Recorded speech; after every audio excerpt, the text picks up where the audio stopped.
Topic है अम्ल, क्षार और लवण, जिसमें हमने पिछले वीडियो में बात की थी अम्ल या एसिड के बारे में। इस वीडियो में हम बात करेंगे क्षार के बारे में। क्षार या क्षारक, ठीक है, नॉर्मली क्षारक होता है और फिर उसको क्षार भी कहा जाता है। तो क्षारक या बेस किन्हें कहा जाता है? जिस प्रकार हमने अम्लों की परिभाषा लिखी थी कि अम्ल वे पदार्थ होते हैं जो स्वाद में खट्टे होते हैं, उसी प्रकार क्षारक वे पदार्थ होते हैं जो स्वाद में कैसे होते हो? कड़वे होते हो। वे पदार्थ जो स्वाद में कड़वे होते हैं क्या कहलाते हैं? क्षारक कहलाते हैं। और जब इनको आप स्पर्श करेंगे तो इनका स्पर्श है वो साबुन के समान चिकनाई लिए हुए होगा। यानी कि साबुन को जैसे स्पर्श करते हैं तो उस पर जो चिकनाईपन महसूस होती है वैसी की वैसी चिकनाईपन है वो किसमें महसूस होगी? क्षारक में। क्षारक को बेस भी कहा जाता है। और क्षारक जो कि जल में विलय होते हैं, ऐसे क्षारक जो कि जल में घुल जाते हैं, जल में मिक्स हो जाते हैं, वाटर में मिक्स हो जाते हैं, उन्हें क्या कहा जाता है? तो उन्हें क्षार या एल्कलाई कहा जाता है। क्षारक को कहा जाता है बेस और क्षार को कहा जाता है एल्कलाई। तो क्षार किसे कहा जाता है? वे क्षारक जो जल में क्या हो जाते हैं? विलय हो जाते हैं या जल में घुल जाते हैं, उन्हें हम क्या कहते हैं? क्षारक कहते हैं, क्षार कहते हैं या एल्कलाई कहते हैं। अब जिस प्रकार अम्लों की परिभाषा दी गई थी अलग अलग वैज्ञानिकों ने, उसी प्रकार उन्होंने क्षारों की भी परिभाषा दी थी। तो सबसे पहले आ जाता है वैज्ञानिक आरेनियस। आरेनियस ने अम्लों के लिए कहा था कि अम्ल वे पदार्थ होते हैं जो जल में घुलने पर H+ आयन देते हैं। और उन्हीं आरेनियस ने क्षारों के लिए कहा था क्षार वे पदार्थ होते हैं, क्षारक वे पदार्थ होते हैं जिन्हें जल में घुलने पर जल में कौन से आयन देते हो? हाइड्रोक्सिल आयन देते हो, वो क्या कहलाते हैं? बेस कहलाते हैं। तो आरेनियस ने बेस की परिभाषा इस प्रकार दी कि वे पदार्थ जो जलीय विलयन में हाइड्रोक्सिल आयन या OH- आयन देते हैं क्या कहलाते हैं? क्षारक कहलाते हैं, बेस कहलाते हैं। इसका मतलब है कि क्षारक के साथ हमेशा क्या जुड़ा रहेगा? OH- आयन जुड़ा रहेगा, यानी कि इनके साथ हाइड्रोक्सिल आयन जुड़े रहेंगे। जैसे एग्जाम्पल के लिए हम ले लेते हैं NaOH। NaOH क्या है? सोडियम हाइड्रोक्साइड है। सोडियम हाइड्रोक्साइड एक बेस है। जब इसको वाटर में, जल में घोला जाता है तो ये दो आयन सोडियम प्लस और दूसरा किसमें टूट जाता है? OH- आयन में टूट जाता है। तो OH- आयन देते हैं जल में मिलाने पर, और इसलिए इनको क्या कहा जाता है? क्षार। एक और एग्जांपल ले सकते हैं, जैसे KOH पोटेशियम हाइड्रोक्साइड है। जब इसको भी जल में मिलाया जाता है तो ये टूट जाता है K+ और दूसरा किसमें टूट जाता है? OH- में टूट जाता है। उसके बाद आए थे ब्रास्टन लोरी। तो जिस प्रकार ब्रास्टन लोरी ने कहा था कि वे पदार्थ जो प्रोटॉन दाता होते हैं उन्हें हम अम्ल कहते हैं, और इसके विपरीत वे पदार्थ जो कि प्रोटॉन ग्राही होते हैं उन्हें क्या कहा जाता है? क्षारक कहा जाता है। इसके बाद आ जाते हैं लुईस। लुईस ने अम्लों के लिए कहा था कि वे पदार्थ जो इलेक्ट्रॉन युग्म ग्रहण करते हैं, इलेक्ट्रॉन युग्म लेते हैं, उन्हें अम्ल कहते हैं, और वे पदार्थ जो इलेक्ट्रॉन युग्म है को त्यागते हैं उन्हें क्या कहा जाता है?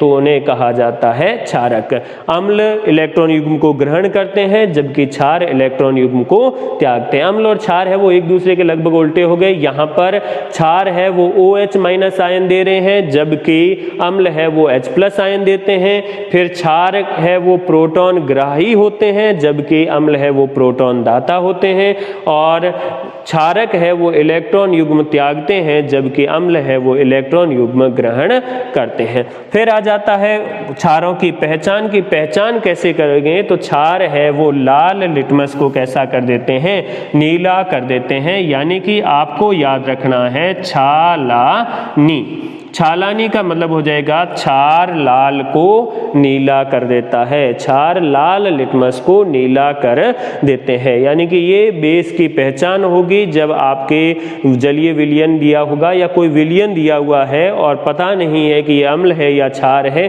तो आप लिटमस परीक्षण करेंगे और लिटमस परीक्षण करने पर क्षार है वो लाल लिटमस को कैसा कर देंगे? नीला। अगर मेथिल ऑरेंज का प्रयोग करेंगे हम सूचक के रूप में, तो मेथिल ऑरेंज को क्षार क्षार पीला कर देते हैं। और फिनोप्थेलिन, फिनोप्थेलिन भी क्या है? सूचक है।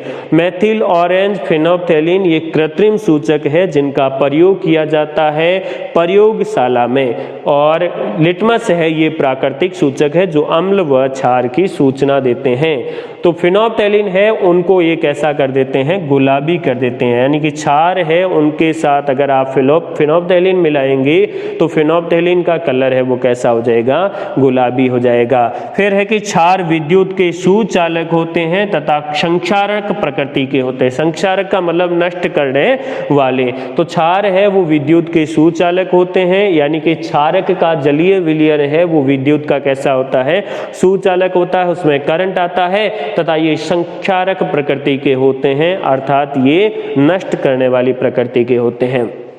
अगर हम प्राकृतिक सूचक के रूप में गुड़हल का पुष्प का उपयोग करेंगे तो जब क्षार में गुड़हल का पुष्प मिलाया जाता है तो ये किस में परिवर्तित हो जाता है? ये हरे रंग में परिवर्तित हो जाता है। और हल्दी मिलाने पर ये कैसा हो जाता है? लाल रंग में हो जाता है। अगर कपड़ों पे हल्दी लगी हुई है और उसको जब हम साबुन से धोते हैं तो साबुन से धोने पर हल्दी का पीला रंग है वो किस में परिवर्तित हो जाता है? लाल में परिवर्तित हो जाता है। इसका मतलब है कि हल्दी भी एक प्राकृतिक सूचक है जो अम्ल या क्षार की उपस्थिति की क्या देती है? सूचना देती है। तो नेक्स्ट आ जाते हैं कुछ सामान्य क्षारक जिनका यूज किया जाता है, जिसमें पहला आ जाता है सोडियम हाइड्रोक्साइड। सोडियम हाइड्रोक्साइड है, इसका फॉर्मूला हो जाएगा NaOH। Na मतलब सोडियम और OH यानी कि हाइड्रोक्साइड। तो NaOH ये सोडियम हाइड्रोक्साइड का फॉर्मूला हो जाएगा। और इसे क्या कहा जाता है? तो इसे कास्टिक सोडा भी कहा जाता है। सोडियम हाइड्रोक्साइड का दूसरा नाम कास्टिक सोडा भी है।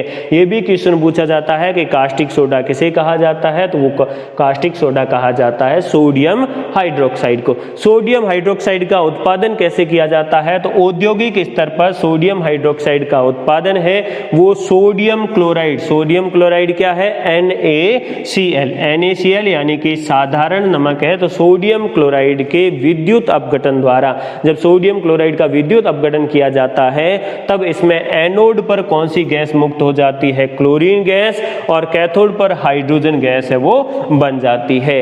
और कैथोड पर ही जलीय विलयन के रूप में सोडियम हाइड्रोक्साइड प्राप्त हो जाता है। और इस प्रक्रिया को क्या कहा जाता है? तो इस प्रक्रिया को क्लोर क्षार प्रक्रिया कहते हैं। क्लोर क्षार प्रक्रिया में क्या करेंगे हम? तो हम एक पात्र के अंदर है वो यहाँ पर सोडियम क्लोराइड ले लेंगे। और सोडियम क्लोराइड है इसका जलीय विलयन ले लिया है सोडियम क्लोराइड। और साथ में क्या है? तो साथ में है H2O। जब इसमें हम विद्युत धारा प्रवाहित करेंगे यानी कि इलेक्ट्रोड लगाकर जब हम विद्युत धारा प्रवाहित करेंगे तो विद्युत धारा प्रवाहित करने पर ये हो जाएगा कैथोड और ये हो जाएगा एनोड। तो एनोड से कौन सी गैस निकलेगी? एनोड पर क्लोरीन गैस है वो मुक्त हो जाएगी, यानी कि यहाँ से तो क्लोरीन गैस है वो बाहर निकल जाएगी। और जो एनोड है कैथोड है उस कैथोड पर कौन सी गैस बन जाएगी? तो कैथोड पर हाइड्रोजन गैस है वो निर्मित हो जाएगी। तो यहाँ पर क्लोरीन गैस निकल गई, उधर हाइड्रोजन गैस निकल गई। और ये जो सोडियम है ये यहाँ बचे हुए जो H2O है वो H+ और दूसरा किसमें टूटा हुआ है? OH- में। तो ये OH- है ये कनेक्ट हो जाएंगे सोडियम से और बना क्या देंगे? Sodium hydroxide. और इस प्रक्रिया को क्या कहा जाएगा? क्लोर क्षार प्रक्रिया। अब जो सोडियम हाइड्रोक्साइड है इसके गुण क्या है? तो ये श्वेत, ठोस और चिकना पदार्थ है। सोडियम हाइड्रोक्साइड श्वेत कलर का होता है, ठोस होता है और चिकना पदार्थ होता है। चिकना का मतलब है कि इसमें साबुन जैसी चिकनाई होती है।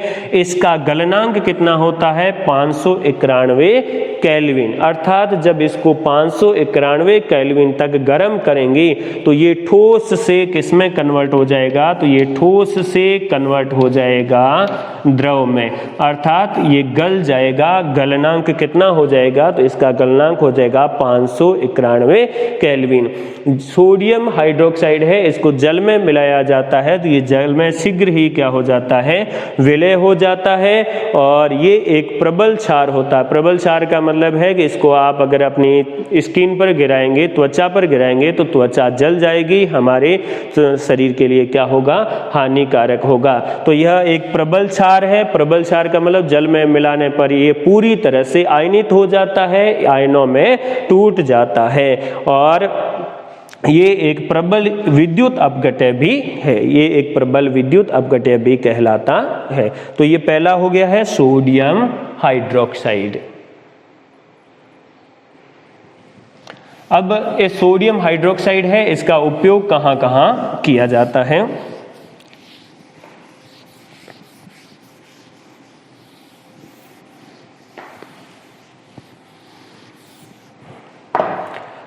तो सोडियम हाइड्रोक्साइड है, इसका उपयोग किया जाता है साबुन बनाने के लिए, साबुन निर्माण में। ठीक है, साबुन है वो दो तरह के होते हैं, एक तो होता है कठोर साबुन और एक होता है मृदु साबुन। कठोर साबुन जिसका प्रयोग करते हैं हम कपड़े धोने के लिए, मृदु साबुन जिसका प्रयोग करते हैं हम स्नान करने के लिए। तो कठोर साबुन है वो किससे बनाए जाते हैं? तो वो बनाए जाते हैं सोडियम हाइड्रोक्साइड से। इसके अलावा कागज, कपड़ा उद्योग तथा अन्य रसायनों के निर्माण में इसका उपयोग किया जाता है। बॉक्साइट है, इस बॉक्साइट का धातु कर्म करने में भी किसका यूज किया जाता है? तो धातु कर्म करने में भी इस सोडियम हाइड्रोक्साइड का उपयोग किया जाता है। पेट्रोलियम शोधन के रूप में, वसा और तेलों के निर्माण में भी किया जाता है और प्रयोगशाला में अभिकर्मक के रूप में भी किया जाता है। अब देखो क्षार है, हमने क्षार और अम्ल पढ़े थे, तो उसमें हमने कहा था कि जो अम्ल है वो अम्ल प्रबल अम्ल होते हैं, दुर्बल अम्ल होते हैं, सांद्र अम्ल होते हैं और तनु अम्ल होते हैं। उसी प्रकार क्षार भी है वो सांद्र और तनु होते हैं। सांद्र का मतलब है कि गाढ़ापन, यानी कि अम्ल की क्षार की मात्रा है वो ज्यादा है और पानी की मात्रा क्या है? कम। तो जब भी इनको तनु किया जाता है, तनु का मतलब है कि पानी की मात्रा हमें ज्यादा करनी है, इसको पतला करना है, तो जब भी अम्ल और क्षारों को पतला किया जाता है तो पतला करते समय इनको क्या किया जाता है? जल में मिलाया जाता है, न कि इनमें जल मिलाया जाता है। जैसे अपने दही को पतला करना है तो दही है और दही को पतला करने के लिए हम क्या करेंगे? दही के अंदर है वो पानी मिला देंगे। लेकिन इस मामले में हम उल्टा करेंगे कि पानी के अंदर है वो अम्ल या क्षार को मिलाएंगे। ऐसा क्यों करेंगे? क्योंकि अम्ल व क्षार में जब जल मिलाया जाता है तो जल की विशिष्ट ऊष्मा अधिक होती है और अधिक होती है, तो अगर जल को हम अम्ल के अंदर या क्षार के अंदर मिलाएंगे तो अम्ल या क्षार है वो छलक जाता है, बाहर की तरफ आ जाता है और ये अपने स्वास्थ्य के लिए हानिकारक हो सकता है, अपने को शारीरिक हानि भी पहुंचा सकता है।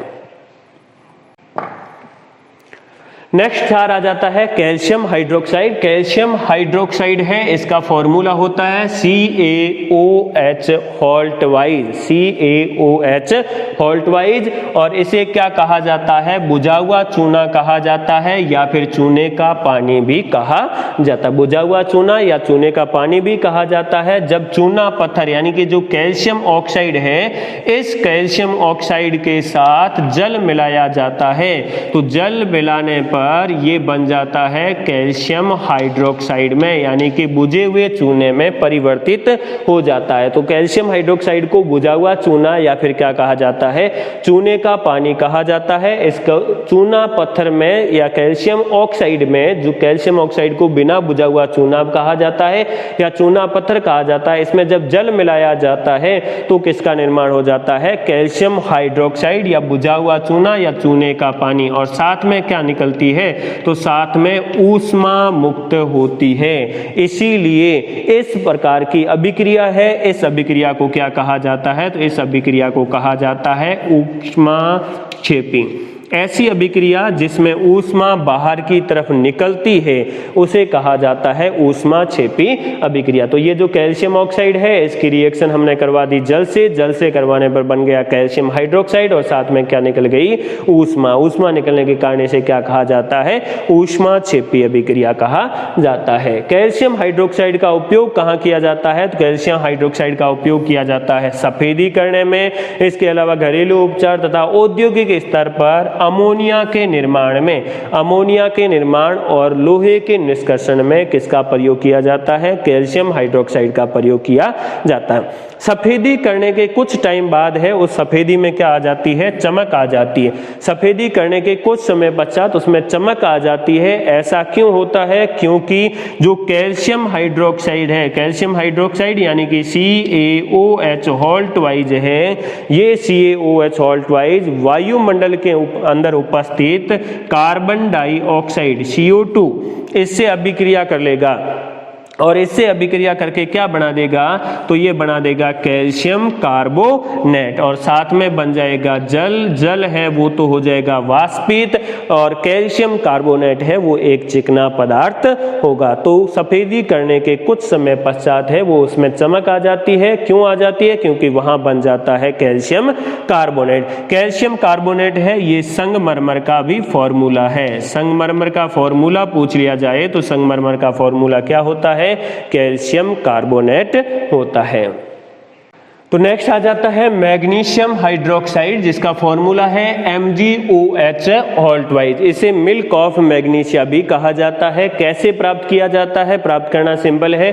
अगर हम मैग्नीशियम रिबन है, इस मैग्नीशियम रिबन को जला दें, जलाने का मतलब है कि इसकी रिएक्शन हम ऑक्सीजन से करवा दें तो क्या बन जाता है, तो बन जाता है मैग्नीशियम ऑक्साइड। क्या बन जाता है, मैग्नीशियम ऑक्साइड बन जाता है। और अगर इस मैग्नीशियम ऑक्साइड की रिएक्शन यानी कि इसको हम पानी के साथ मिला देते हैं तब क्या प्राप्त हो जाता है, तब हमें प्राप्त हो जाता है मैग्नीशियम हाइड्रोक्साइड। अब इस मैग्नीशियम हाइड्रोक्साइड है इसको मिल्क ऑफ मैग्नीशिया भी कहा जाता है। ये क्वेश्चन पूछा गया है एग्जाम में। मिल्क ऑफ मैग्नीशिया किसे कहा जाता है, तो वो कहा जाता है मैग्नीशियम हाइड्रोक्साइड को जिसका फॉर्मूला है MgOH होल्ट वाइज। इसका उपयोग कहाँ किया जाता है, तो इसका उपयोग प्रति अम्ल के रूप में एसिडिटी दूर करने के लिए, पेट के अंदर अगर अम्लता हो गई है, एसिडिटी हो गई है तो उसको दूर करने के लिए इसका प्रयोग किया जाता है। इसके अलावा इसका प्रयोग चीनी उद्योग में किया जाता है। फिर आ जाता है पोटेशियम हाइड्रोक्साइड जिसका फॉर्मूला है KOH, पोटेशियम हाइड्रोक्साइड या KOH। तो इसका प्रयोग कहाँ किया जाता है, तो इसका प्रयोग किया जाता है प्रयोगशाला में अभिकर्मक के रूप में और मृदु साबुन बनाने के लिए। मृदु साबुन यानी कि स्नान करने का साबुन है वो बनाने के लिए। इसके अलावा शैम्पू और शेविंग क्रीम के निर्माण में भी किया जाता है और इसमें CO2 तथा SO2 को अवशोषित करने की क्षमता होती है। इसके गुण है पोटेशियम हाइड्रोक्साइड का कि वो CO2 और SO2 है उसको अवशोषित कर लेता है। तो पोटेशियम हाइड्रोक्साइड का प्रयोग कहाँ कहाँ किया जाएगा, प्रयोगशाला में अभिकर्मक के रूप में, मृदु साबुन बनाने में, शैम्पू तथा शेविंग बनाने में किया जाता है। पोटेशियम हाइड्रोक्साइड को कास्टिक पोटास भी कहा जाता है। इसका एक और नाम है, इसे कहा जाता है कास्टिक पोटास। कास्टिक सोडा किसे कहा जाता है, सोडियम हाइड्रोक्साइड को, और कास्टिक पोटास है वो किसे कहा जाता है, पोटेशियम हाइड्रोक्साइड को कहा जाता है। तो ये हो गया है क्षार तथा कुछ क्षारों के उपयोग, उनके बारे में जानकारी। अगले वीडियो में हम बात करेंगे pH स्केल और pH स्केल का दैनिक जीवन में उपयोग।